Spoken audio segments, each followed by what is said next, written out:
Okay. ప్రభు నామానికి మహిమ కలుగును గాక. ఆ, ఈ శ్రమల దినాల్లో యేసుక్రీస్తు ప్రభువులు వారు పొందినటువంటి శ్రమలను ఈ రీతిగా అనేక సంవత్సరాలుగా మన జీవిత కాలంలో జ్ఞాపకం చేసుకుంటూ ఉన్నాం. శ్రమల దినాలను లెంట్ డేస్గా మనము జ్ఞాపకం చేసుకుంటూ ఉన్నాం. బై ద సేమ్ టైం యేసుక్రీస్తు ప్రభువుల వారు సిలువలో పలికినటువంటి 7 మాటలను కూడా ఆ, ధ్యానం చేస్తూ ఉంటాం. చాలా మంచిది జ్ఞాపకం చేసుకోవటం. ఆ క్రమంలోనే ఈ దినమున కూడా ఈ జూమ్ ద్వారా మనందరము కూడుకొని ఉమ్, మరి ఒకసారి యేసుక్రీస్తు ప్రభువుల వారు సిలువలో పలికిన 7 మాటల్లో నాకిచ్చినటువంటి రెండవ మాటను ధ్యానం చేయాలని మనందరము ఆశపడి ఈ రీతిగా జూమ్లో కలుసుకుంటున్నాం.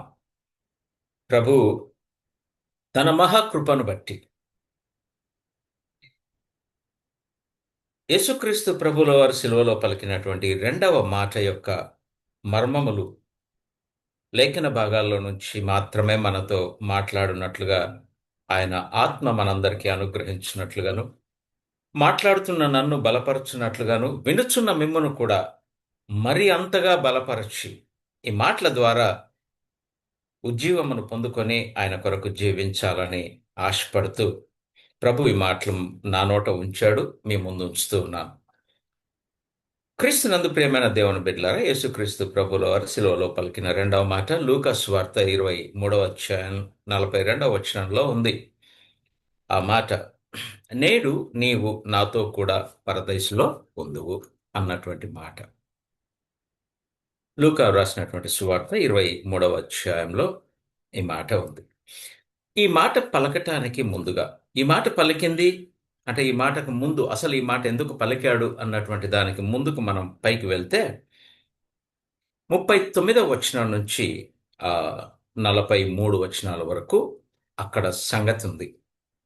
39వ వచనంలో వ్రేలాడవేయబడిన ఆ నేరస్తులలో యేసుక్రీస్తు ప్రభుల వారికి కుడివైపున ఎడమవైపున ఇద్దరు నేరస్తులను ఆయనతో కూడా సిలువ వేసినట్లుగా మనము చూస్తాం. ఇదే అధ్యాయం ఇక్కడనే 32వ వచనంలో ఆ మాట చక్కగా ఉంది. మరి ఇద్దరు ఆయనతో కూడా చంపబడుటకు, సిలువ వేయబడుటకు, చంపబడుటకు, ఆ సిలువలోనే చంపబడాలి. అందుకొరకు ఇద్దరు తేబడిరి. వారి గురించినటువంటి గొప్ప మాట ఏంటంటే, వారు నేరము చేసిన వారు.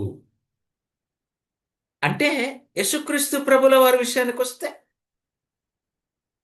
ప్రవచనము నెరవేరబడినట్లుగా యెషయా గ్రంథంలో 53వ అధ్యాయంలోన యెషయా గ్రంథము 53వ అధ్యాయమా 53వ అధ్యాయము చివరిలో చూస్తే 12వ వచనంలో మధ్య భాగంలో ఉంది. కావున గొప్పవారితో నేను అతనికి పాలు పంచిపెట్టేదను, మన ఘనులతో కలిసి అతడు కొల్ల సొమ్ము విభాగించుకొనును. ఏలయనగా మరణము నొందునట్లు అతడు తన ప్రాణమును దారపోసెను. అతిక్రమము చేయు వారిలో ఎంచబడిన వాడాయను.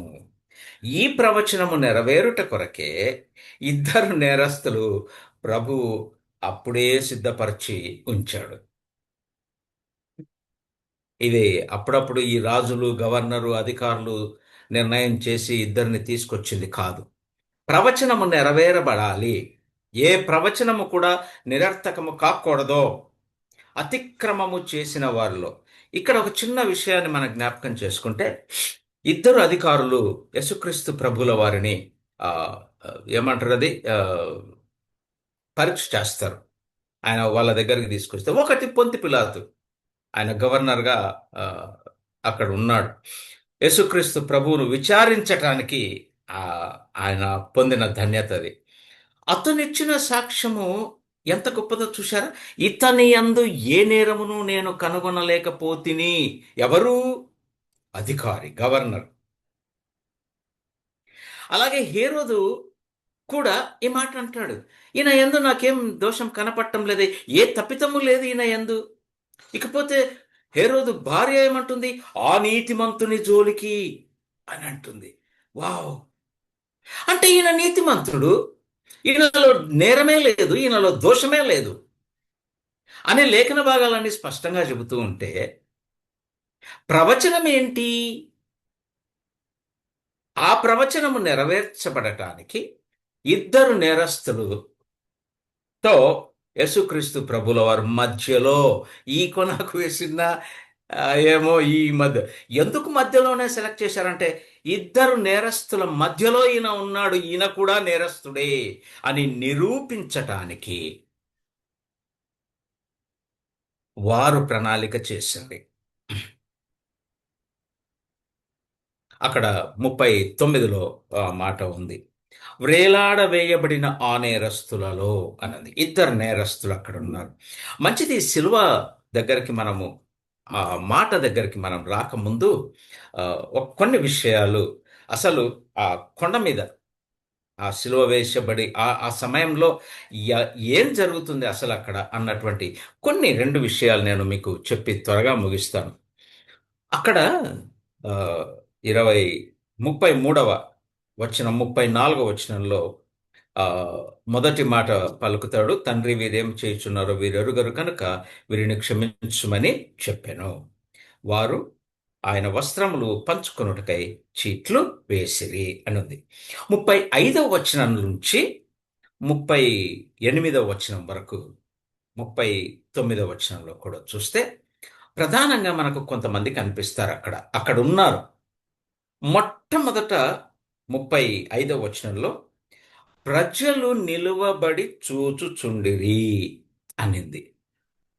యేసుక్రీస్తు ప్రభువుల వారు శిలువలో మొదటి మాట పలికినప్పుడు ఏమిటి ఆ మొదటి మాట అంటే, తండ్రి, వీరేమి చేయుచున్నారో వీరెరుగరు గనుక వీరిని క్షమించుమని ఒక క్షమాపణను తండ్రితో విజ్ఞాపన చేస్తూ ఉన్నాడు. వీరు తెలియక చేస్తా ఉన్నారయ్యా అని పలికాడు. ఈ మాట పలికేటప్పుడు ప్రజలందరూ అక్కడున్నారు. ప్రజలు అక్కడ ఉండి ఆ సంఘటన, ఆ విషయము, ఆ మాటలు వింటూ ఉన్నారు. విన్నారు. విన్నారని ఇక్కడే ఉంది, నేను సొంతంగా చెప్పట్లేదు. ప్రజలు నిలువబడి చూచుచుండిరి, వారు ఆ మాటలు విన్నారు. రెండవ గుంపు ఎవరు అనంటే, అధికారులు కూడా అక్కడున్నారు.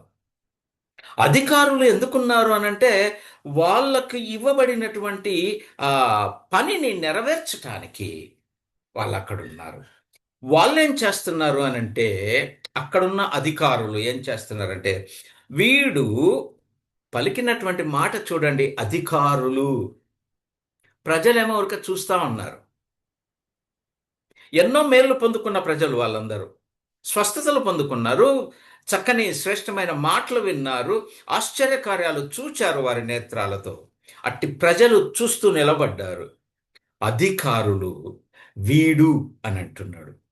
వీడు ఇతరులను రక్షించను, వీడు దేవుడు ఏర్పరచుకొనిన క్రీస్తు అయిన ఎడల తన్ను తాను రక్షించుకొనునని అపహసించిరి. అధికారులు ఎందుకున్నారు అక్కడ అంటే, అపహాసం చేయటానికి, మాటల ద్వారా, క్రియల ద్వారా, ప్రవర్ధన ద్వారా ఆయనను అవమానించటానికి అధికారులు అక్కడున్నారు. ఇది రెండవ గుంపు. ఇక మూడవ దగ్గరకు వస్తే, ఆయనను సిలువ వేయటానికి అధికారం సైనికులకు ఇచ్చారు. ఆ సైనికులు కూడా అక్కడ ఉన్నారు. అంతట సైనికులు ఆయన యొద్దకు వచ్చి ఆయనకు చిరకనిచ్చి, నీవు యూదుల రాజువైతే నిన్ను నీవే రక్షించుకొనుమని వారు కూడా ఆయనను అపహసించిరి. సో అధికారులు, సైనికులు ఇద్దరు కూడా ప్రభుత్వానికి చెందినవారు కాబట్టే, వారి ఉద్దేశము, వారి ధర్మము, వారు చేయాలనుకున్నది ఏంటి అనంటే, ఈయనను సిలువ వేయాలి, ఈయనను నేరస్తులలో ఒకనిగా చూపాలి అని నేరస్తులతో సిలువ వేస్తూ అంతటితో ఊరుకొనక అపహాస్యము చేస్తా ఉన్నారు, అపహసిస్తూ ఉన్నారు. చాలా మంచిదండి. ఇకపోతే మనం నలుగురిని చూచాం. ముగ్గురు. ఇక నాలుగవ వాళ్ళు ఎవరు అని అంటే, ఇద్దరు దొంగలు. ఆయనతో పాటు ఉన్నారు. ఆయన చూస్తూ ఉన్నారు. ఈ ఇద్దరు దొంగలకు ప్రత్యేకమైనటువంటి తేడా ఉంది. మొదటి దొంగ అపహసించాడు.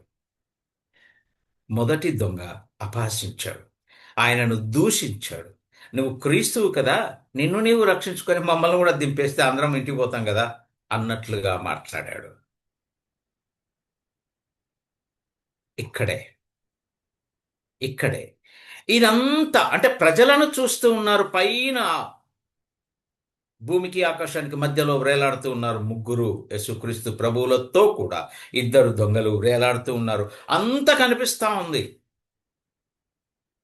ప్రజలను చూశారు, అధికారులను చూశారు, సైనికులను చూశారు. అంతా చూస్తా ఉన్నారు. బై ద సేమ్ టైం ఇద్దరు దొంగలు యేసును కూడా చూస్తూ ఉన్నారు. యేసు వైపు చూచే మాట్లాడుతూ ఉన్నారు ఇద్దరు. వా యేసు వైపే చూసి మాట్లాడాడు. మొదటి దొంగ ఏమన్నాడు? నువ్వు దేవుని కుమారుడివి కదా, నిన్ను నీవు రక్షించుకొని చూచి మాట్లాడుతూ ఉన్నాడు. రెండవ దొంగ కూడా యేసు వైపు చూచి మొట్టమొదట యేసుతో మాట్లాడాల. గమనించవలసినటువంటి విషయం ఏంటంటే, ముందు రెండవ దొంగ ఎవరితో మాట్లాడంటే ఆ పక్కనున్న దొంగతో మాట్లాడాడు. ఏం మాట్లాడాడంటే ముందు వాడిని గద్దించాడు.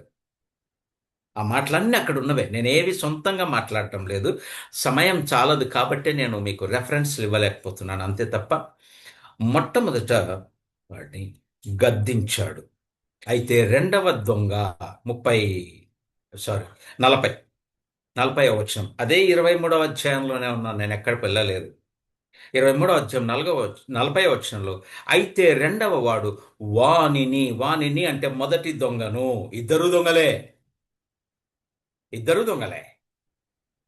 మొదటి దొంగ అపహాస్యం చేశాడు. యేసుక్రీస్తు ప్రభుల వారిని చూచి అపహాస్యం చేశాడు. రెండవ దొంగ చూచి మొదటి వాని వైపు చూచి గద్దించాడు. ఏమని గద్దించాడు చూస్తావా? నీవు అదే శిక్షలో ఉన్నావు, యు ఫూల్, వెర్రివాడా. అని అదే పనిష్మెంట్ నీకు ఉందిరా.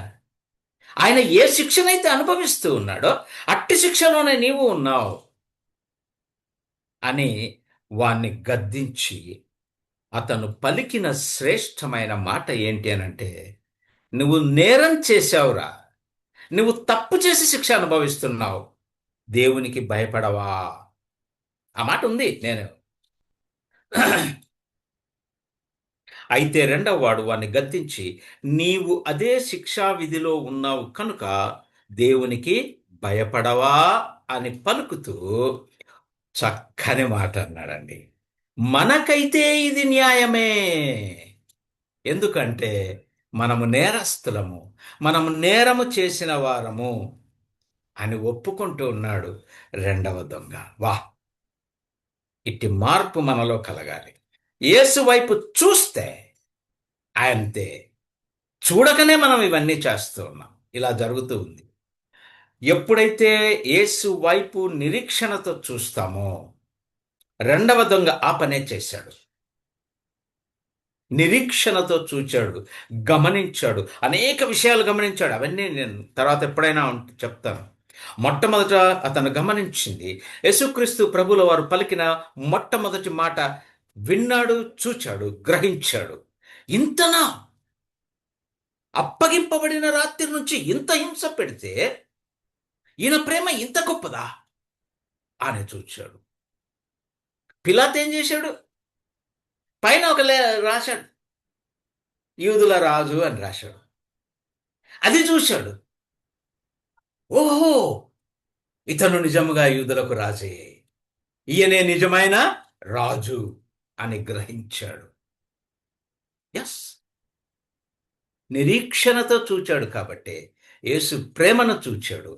పైన రాజు అని రాయబడిన దాన్ని ఒప్పుకుంటూ, అందుకే వానితో అన్నాడు, మనకైతే ఇది సహజం రా, మనం దొంగలం, మనం నేరం చేశాం, మనకు సహజమే ఇది, మనం అనుభవించక తప్పదు, అట్టి శిక్షా విధిలోనే ఉన్నాం మనం. కానీ ఈయనైతే అని అది అక్కడే ఉంది. 41. మనము చేసిన వాటికి తగిన ఫలము పొందుచున్నాము, కానీ ఈయన ఏ తప్పిదమును చేయలేదని చెప్పాడు. వా వా వా వా వా. ఆ ఇంత క్షణములో చూచినంతలో రెండవ దొంగ గమనించిన శ్రేష్టమైన విషయాలు. ఆయన ప్రేమను గ్రహించాడు. ఆయన రాజని ఒప్పుకున్నాడు. ఆయనలో ఏ తప్పిదము లేదు. ఆయన పరిశుద్ధుడు, ఆయన నీతిమంతుడు అని గ్రహించాడు. ఆయనే నిత్య రాజ్యానికి రాజు అని గ్రహించుకున్నాడు. కాబట్టి ఆయనకంటూ ఒక రాజ్యం ఉంది. ఈ రాజ్యము కాదు, ఆయన మరలా ఒక రాజ్యముతో రాబోతున్నాడని ఎరిగి గ్రహించుకున్నాడు. అందుకే అతను అడిగినటువంటి మొదటి దొంగ ఏమన్నాడమ్మా? నీవు దేవుని కుమారుడు కదా, ఆ సిచ్యువేషన్లో అదే అవసరం. నిన్ను నీవు కాపాడుకో, మమ్మల్ని కూడా కాపాడు. ఇప్పుడు నాకు డబ్బు అవసరం ఉంది.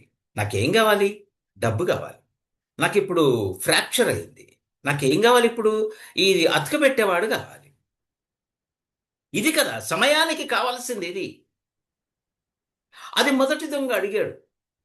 కానీ రెండవది ఎంత దూరపు కోరిక కోరాడంటే, ఇన్స్టాంట్, అప్పుడు కావాల్సింది అడగట్లేదు వాడు. అప్పుడు వాడికి ఏం కావాలో అది అడగట్లేదు. అయ్యా నువ్వు దిగు, మమ్మల్ని కూడా దింపేసి ముగ్గురం ఇంటికి పోదాం, ముందు మా ఇంటికి పోదాం రా, నీకు మంచి డిన్నర్ ఇస్తా అని అనట్లా. అయ్యా నీవు రాజు అయ్యా, నీవు నిత్య రాజ్యానికి రాజు అయ్యా, నేను ఒప్పుకుంటున్నానయ్యా, నీ ప్రేమను ఒప్పుకుంటున్నాను, నీ ప్రేమను గ్రహించానయ్యా, నీకు నిత్య రాజ్యం ఉంది. ఆ రాజ్యముతో నీవు వచ్చినప్పుడు ఇక్కడ కూడా వాడు నన్ను జ్ఞాపకము చేసుకొనుము అని అన్నాడు, అంతే. చూద్దాం ఆ మాట. 42వ వచనం. ఆయనను చూచి, యేసు వైపు చూచి, యేసు అడ్రస్సింగ్ చూడండి, రక్షకుడా, రక్షకుడా, నీవు నీ రాజ్యములోనికి వచ్చినప్పుడు నన్ను జ్ఞాపకం నన్ను తీసుకపో అంటలేడు. నేనైతే అట్నే అడుగుతా.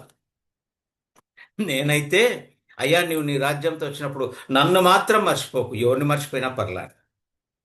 కానీ అతను అంటున్నాడు, జ్ఞాపకం చేసుకో చాలంటున్నాడు. ఆహాహా. ఏం మాటలండి, ఏం మాటలండి. ఎంత పశ్చాత్తాపం. ఎందుకు ఈ పశ్చాత్తాపం అంటే తను నేరస్తుడని తెలుసు, తను నేరం చేసిన వాడని తెలుసు. కాబట్టి ఆయన నిజమైన ప్రేమ ఆయనది. ఆయన రాజ్యము శాశ్వతమైనటువంటిది. ఆయన ఒక్కడే రక్షించగలిగినటువంటి వాడు అని గ్రహించాడు. కాబట్టి ఇవి అక్కడ ఉన్నటువంటి ఆ సిచ్యువేషన్లో జరిగినటువంటిది ప్రజలు చూస్తూ ఉన్నారు. ఈరోజు మనందరం కూడా వింటూ ఉన్నాం, చూస్తూ ఉన్నామా? జాగ్రత్తగా గమనించుకుందాం. చూచేవారంగానే ఉన్నామా? ఇంకా వినేవారంగానే ఉన్నామా? ఇంకా లేదు, అధికారులు సైనికుల్లాగా ఇంకా అపహాస్యం వస్తానన్నాడు, ఇంకా రాలే, ఆడేడొస్తారు, ఇంకా టైం ఉందిలే, ఇది కూడా అపహాస్యమే. జాగ్రత్త సుమి. అందుకే దేవుడు ఈ రాత్రి మాటలు పలుకుతూ ఉన్నాడు. మొదటి దొంగలాగా కూడా మనం ఏమైనా మాట్లాడుతున్నామా? రెండవ దొంగ నిరీక్షణ, శ్రేష్టమైనటువంటి మాటలు. మొదటి దొంగను గద్దించాడు. దేవునికి భయపడవా అన్నాడు. మనకైతే ఇది న్యాయమే అని ఒప్పుకున్నాడు. ఈయన ఏ తప్పిదము చేయలేదని, ఆయన నిజమైన దేవుని కుమారుడని ఒప్పుకున్నాడు. రెండవ దొంగ క్రీస్తులో ఉన్నటువంటి ఆ ప్రేమను గ్రహించినటువంటి వాడు ఈ రెండవ దొంగ. అందుకే నీ రాజ్యముతో అని అన్నాడు. నీ రాజ్యములో నీవు వచ్చినప్పుడు నన్ను జ్ఞాపకం చేసుకున్నాడు. పిలాతు కూడా భలే చక్కగా రాశాడు పైన. అందుకే ఆయన అన్నాడు ఆ మాట. అయ్యా ఏం రాస్తున్నావో జాగ్రత్త, 3 భాషల్లో రాశాడు. అయ్యా ఏం రాస్తున్నావు జాగ్రత్త, ఆయన యూదులకు రాజు అని అంటా ఉన్నాడు, పొరపాటున అదే రాశావు అని. అంటే ఈయన తెలివిగా ఏం నేను రాసినది ఏదో రాశాను, పెట్టేసేయండి అన్నాడు. అదే పెట్టేశాడు. నేను వ్రాయాల్సినది ఏదో వ్రాసి తిని అని అంటాడు ఆయన. ఎంత ముందు చూపో చూడండి. పిలాతు ముందు చూపు. ఈయనలో ఏ దోషమూ లేదు, నీతిమంతుడు అని ఒప్పుకున్నాడు. రెండవ దొంగ, ఈయనది నిత్యమైన రాజ్యం ఒకటి ఉంది. ఆ రాజ్యంలో మనందరం ఉండబోతున్నాం. ఉండాలంటే ఒప్పుకోవాలి, యేసు వైపు చూడాలి. అప్పుడే ఇవంతా కూడా జరుగుతుంది. ఆయనను చూచి, ఇది శ్రేష్టమైన మాట, look an to the God. చూస్తే కదా తెలిసేది, చూస్తే కదా గ్రహించుకునేది, చూస్తే కదా మనకు అర్థమయ్యేది. చూడకుండానే ఊరికే అంటే ఎలాగా? అందుకే look an to Jesus, look an to God అని అంటాడు. చూచాడు. యెషయా గ్రంథంలో ఆ మాట ఉంది, 45వ అధ్యాయం 22వ వచనంలో, భూదిగంత నివాసులారా నా వైపు చూచి రక్షణ పొందుడి. మరి తర్వాత చదువుకోండి ఇవన్నీ కూడా. భూదిగంత నివాసులారా అందరూ నన్ను చూచి, నా వైపు చూచి, నా వైపు చూచి, నా వైపు చూడు. Look an to me. నా వైపు చూస్తేనే, నువ్వెక్కడ చూసి నేను రక్షించుకోబడతా అంటే కాదు అది. యేసు వైపు చూస్తే యేసు శ్రమలు నీకు కనిపిస్తాయి. నేను ఇంతకుముందు కూడా చెప్పాను ఒకసారి. రొట్టె పట్టుకున్నప్పుడు మనం గుర్తు చేసుకోవాల్సింది ఆయన శరీరం ఎంతగా నలగగొట్టబడిందో. అందుకే ఆయన అంటాడు, నా వైపు చూడు. దొంగ చూచాడు, ఎలా ఉన్నాడు? అతి సుందరుడు. కానీ ఆ సమయంలో దొంగ చూచినప్పుడు ఎలా ఉన్నాడంటే, మాంసపు ముద్దగా కనిపిస్తూ ఉన్నాడు శరీరాకృతిలో. కానీ తను పలికిన మొదటి మాటలో ప్రేమ వ్యక్తమైంది. ఆ ప్రేమను వాడు గ్రహించాడు. ఇట్టి స్థితిలో ఇంతగా హింసించినటువంటి వారి గురించి తండ్రిని క్షమాపణ అడుగుతున్నాడు. ఎంత గొప్ప ప్రేమ అని గ్రహించాడు. అది అందుకే యేసు వైపు చూడాలి. దొంగ ఈయన మాత్రమే రక్షకుడు అని గ్రహించుకున్నాడు కాబట్టే యేసు వైపు చూచాడు. ఈయన మాత్రమే మన పాపముల నుండి మనల్ని విడిపించగలిగినటువంటి వాడు అని గ్రహించాడు కాబట్టే యేసు వైపు చూచాడు. ఈయన మాత్రమే నిత్య రాజ్యముతో రానయున్నవాడు అని గ్రహించాడు కాబట్టే, అయ్యా నీ రాజ్యంతో వచ్చినప్పుడు నన్ను జ్ఞాపకం చేసుకో అని ఒక మంచి కోరిక కోరుకున్నాడు. శాశ్వతమైనటువంటి కోరిక. ఆ మాటను విన్నప్పుడు ఆ తక్షణమే యేసుక్రీస్తు ప్రభువుల వారు ఎంత ప్రేమమయుడు కదా! నేడు నీవు నాతో కూడా పరదేశులో ఉందువు. Verily I say unto thee, today shall thou be with me in paradise. వా వా వా వా వా. మన తీవ్రత అనలే, మనకు రక్షణ ఇచ్చాడు. కానీ మొట్టమొదటి సువార్తికుడు కూడా ఈ రెండవ దొంగ. ఈ ఒక్క చిన్న విషయాన్ని చెప్పి నేను ముగించేస్తాను. సువార్త ప్రకటించాడు, ఈయన నీతిమంతుడు, ఈయనలో ఏ దోషము లేదు, భయపడవా అని మొదటి దొంగకు సువార్త చెప్పినటువంటి వాడు. మొట్టమొదటి సువార్తికుడు ఈయడే. నేను ఒక చిన్న మాట చెప్పి ముగించేస్తాను. మొదటి దొంగ సిలువ వేయబడ్డాడు. నేరస్తుడు, అపరాధములు చేసినవాడు, పాపములో జీవిస్తున్నటువంటి వాడు. అందుకే వాడు పాపంలోనే చనిపోయాడు. పాపంలోనే చనిపోయాడు. He died in the sin. రెండవ దొంగ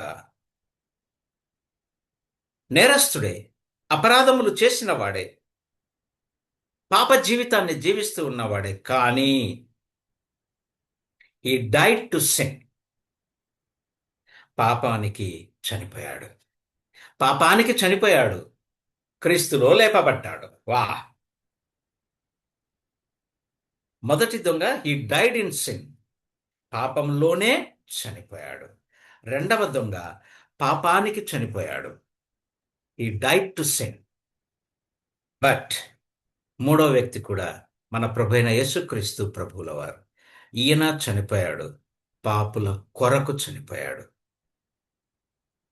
పాపుల కొరకు చనిపోయాడు. He died for sinners. ఈ రాత్రి మనం జ్ఞాపకం చేసుకుందాం. యేసుక్రీస్తు ప్రభుల వారు ఇక్కడ మనకు చక్కగా కనిపిస్తా ఉన్నాయి మూడు. యేసుక్రీస్తు ప్రభువుల వారు పాపుల కొరకు చనిపోయాడు. యోహాను సువార్తలో తను చెప్పినట్లుగా, నేను గొర్రెలకు మంచి కాపరిని, మంచి కాపరిని, కాపరికి నేను నా గొర్రెల కొరకు ప్రాణం పెడతాను అన్నాడు. పెట్టాడు. Is a good shepherd. పెట్టాడు ఆయన. ఇక్కడ ఈ ఇద్దరు దొంగలను మనం గమనించుకుంటే, మొదటి దొంగ పాపంలోనే చనిపోయాడు.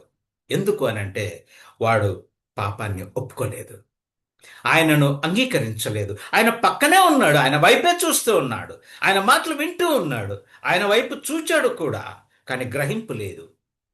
అందుకే పాపంలోనే చనిపోయాడు. రెండవ దొంగ అక్కడే ఉన్నాడు, పక్కలోనే ఉన్నాడు, యేసు వైపు చూచి గ్రహించుకున్నాడు, ఈయన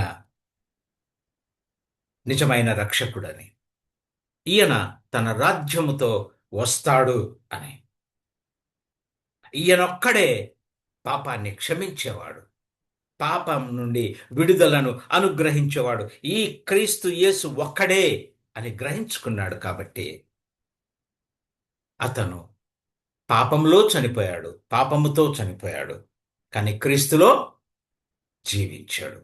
పాపముతో చనిపోయాడు, పాపములో చనిపోయాడు, కానీ క్రీస్తులో నిత్య జీవాన్ని పొందుకున్నాడు. ఈ రాత్రి మన పరిస్థితి ఏంటి? Let examine ourselves, check our lives. పరీక్ష చేసుకుందాం. ఎంతకాలం వింటాం? ఎంతకాలం వింటా ఉంటాం? వినుట మటుకు విందుము, కానీ గ్రహించము. ఆ స్థితి నుంచి మనము కూడా రెండవ దొంగ ఏ రీతిగా అయితే పరదైసులో క్రీస్తు ప్రేమను బట్టి పొందుకున్నాడో, రక్షణను పొందుకున్నాడో, పాప క్షమాపణ పొందుకున్నాడో, అట్టి రీతిగానే మనము కూడా నిజమైన రక్షణ, నిజమైన పాప క్షమాపణ, నిత్య జీవములో సమాధానము, ఆయనతో పాటుగా మనం ఉండటానికి, ఇది కదా మనకు కావాల్సింది. ఇందుకు కదా ప్రభు సిలువలో చనిపోయింది. ఈ రాత్రి ప్రభు ఆ రెండవ దొంగ మొదటి దొంగను గద్దించినట్లుగానే మనల్ని కూడా గద్దిస్తున్నాడేమో పరీక్ష చేసుకుందాం. మనల్ని కూడా అడుగుతున్నామే, భయపడవా, ఇదిగో నేను వస్తానని చెప్పానంటున్నాడు. ఇదే శిక్షా విధిలో కంటిన్యూ అవుదామా? అయితే ప్రకటన గ్రంథంలో చూపించినట్లుగా నిత్య నరకాగ్నిలో పాలు పంపులు పొందుకోవాల్సింది. అది రెండవ మరణం. అక్కడ అగ్గి ఆరదు, పురుగు చావదు. ఏ రీతిగా అయితే క్రీస్తుతో సదాకాలం ఆయన స్తుతిస్తూ పరిశుద్ధుడు పరిశుద్ధుడు పరిశుద్ధుడు అని కొనియాడుతూ సదాకాలం ఆయనతో ఉంటామో, రక్షణ అనుభవం లేనివారు ఓకారాలు పెడుతూ నిత్య నరకాగ్నిలో నిత్యము అగ్గి ఆరదు, పురుగు చావదు. అక్కడ ఆత్మ చావదు, అంతే. సఫరింగ్స్, అది కావాలి. రెండవ దొంగ ఏ రీతిగా అయితే పశ్చాత్తాపపడి యేసు వైపు చూచి పరదైసులో స్థానాన్ని పొందుకున్నాడు, ఆ రీతిగా మనం కూడా ఉండాలని ప్రభు ఆశపడి ఈ మాటలు మన ముందు ఉంచాడు. కాబట్టి జీవితాలను పరీక్ష చేసుకొని, జీవితాలను గ్రహించుకొని, చక్కదిద్దుకొని, క్రీస్తు వైపు చూచి, క్రీస్తును చూచి మనం క్రీస్తు కొరకు జీవించాలని ఆయన ఆశపడి మాటలు మనకు అనుగ్రహించాడు. అట్టి కృప మనందరికీ అనుగ్రహించి బలపరచి జీవింపచేయునుగాక. ఆమేన్.